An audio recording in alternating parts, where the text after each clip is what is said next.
இப்போ இந்த எருமைக்கடா மட்டும் இல்லாமல் நம்மளுடைய பண்ணையில் வேற என்னெல்லாம் இருக்குங்க? காங்கேயம் காலை இருக்குங்க. அது இல்லாம ஜெர்சி காலை, ஹச்சப் காலை மூணும் இருக்குங்க. காங்கேயம் காலை, மயில காலை ஒன்று, செவல காலை ஒன்று 2 இருக்குங்க.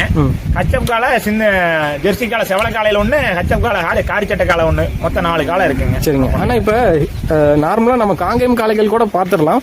இப்போ நீங்கள் அந்த ஜெர்சி டைப்லையும் ஹெச்எஃப் டைப்லையும் காளைகள் வச்சிருக்கேங்கிறீங்க, அதெல்லாம் எப்படி உங்களுக்கு? எல்லாருமே ஒரு சிலர் வச்சிருக்க கூடியது தானுங்க. புதுசா ஒண்ணு நம்ம வச்சிருக்கலைங்க, எல்லாருமே வச்சிருக்க கூடியது தானுங்க. நம்ம பண்ணையில அதுவும் இருக்குங்க. இனச்சரிக்கைக்காக வச்சிருக்கிறோம்ங்க. நிறைய மாடுகள் வந்து சிந்து மாடு, ஜெர்சி மாடுல சென நிக்காம நிறைய இருக்குங்க.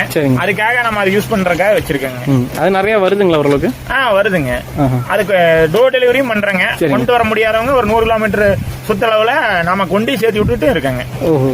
இப்ப என்னோட மாடு வந்து ஹீட்ல இருக்கு, ஆனா என்னால வர முடியாது அப்படின்னா நீங்க பண்ணி தருவீங்க? எங்க காலை ஏத்தி கொண்டுட்டு போய் சேர்த்து விட்டுட்டு இருக்கேன். என்ன சேர்க்க வேண்டிட்டு. சரிங்க. அது வந்து இந்த எருமையில பண்ண முடியுங்களா?